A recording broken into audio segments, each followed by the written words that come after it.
हा आहे high protein high fibre असलेला उपवासाचा हेल्दी बोल। उपवासाला नेहमी साबुदाणा वरई ह्याचे प्रकार करतो। ते तेलकट असतात, तसेच पचायला जड असतात। आणि जेव्हा आपला दिवसभराचा उपवास असतो किंवा नवरात्रीत बघा 9 दिवस उपवास असतो, अशा वेळी ते पदार्थ आपल्या पोटाला चालत नाहीत, त्याचा आपल्याला त्रास होतो। त्याकरता इथे मी तुम्हाला आज एक अतिशय healthy high protein high fibre असलेला असा उपवासाचा व्हेजी बाउल दाखवते। उपवासाला ज्या भाज्या खातो त्या भाज्या वापरून हा हेल्दी बाउल केलेला आहे। करायला अतिशय सोपा आणि पचायला हलका असा हा पदार्थ आहे। आणि उपवासालाच करायला पाहिजे असं काही नाही, इतर वेळी सुद्धा जर तुम्ही असा व्हेजी बाउल करून खाल्लात तर अतिशय हेल्दी आहे।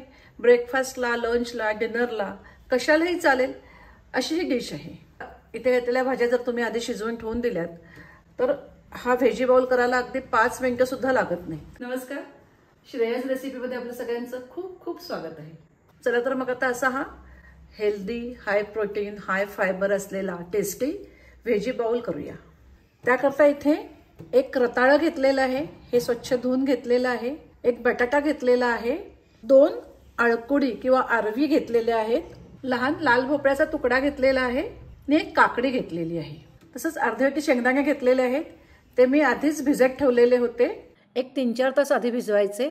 आता काकडी सोडून बाकीचं सगळं आपल्याला कुकरमधनं वाफवून घ्यायचं आहे, शिजवून घ्यायचं आहे। हे शेंगदाणे एका दुसऱ्या लहान बाउलमध्ये घेते, ह्याच्यात थोडंसं मीठ घातलेलं आहे। बटाट्याला सुरीने जरा असं प्रेस करून घेते, त्यामुळे तो आतपर्यंत छान शिजेल।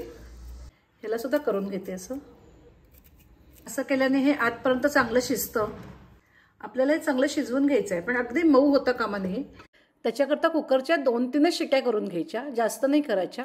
कुकरच्या 3 शिट्या करून घेते। इथे रताळं बटाटा आपण उकडून घेतलं होतं, ते आता गार झालेलं आहे। आता ह्या सगळ्याच्या वरची सालं काढूया। इझी सालं निघतात, अशी पिलरने पण तुम्ही सालं काढू शकता। गार झाल्यानंतर सालं काढून घ्यायची, लगेच निघतात। काकडीची सुद्धा सालं काढून घेतलेली आहे। आता ह्या सगळ्याच्या लहान लहान फोडी करून घ्यायच्या।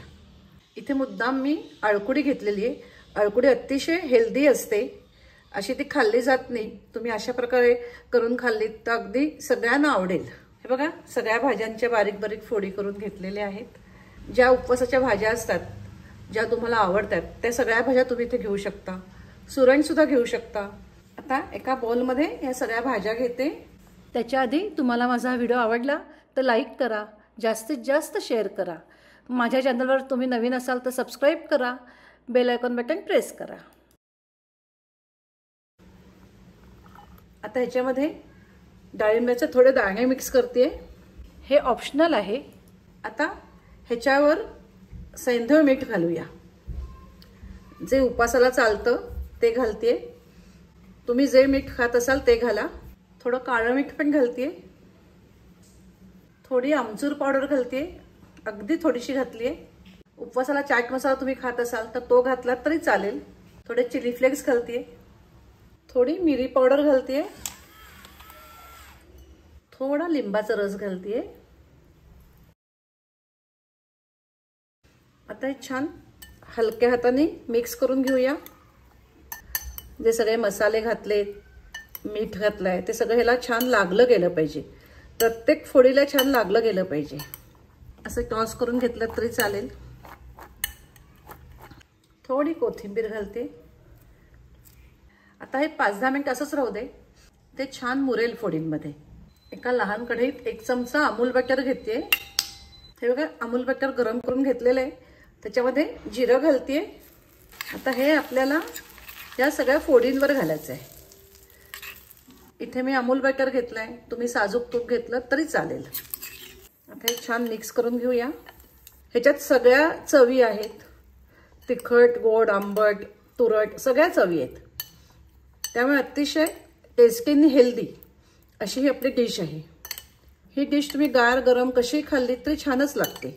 तर असा हा आपला उपवासाकरता खास हेल्दी 1 बाउल किंवा 1 डिश तयार झालेली आहे।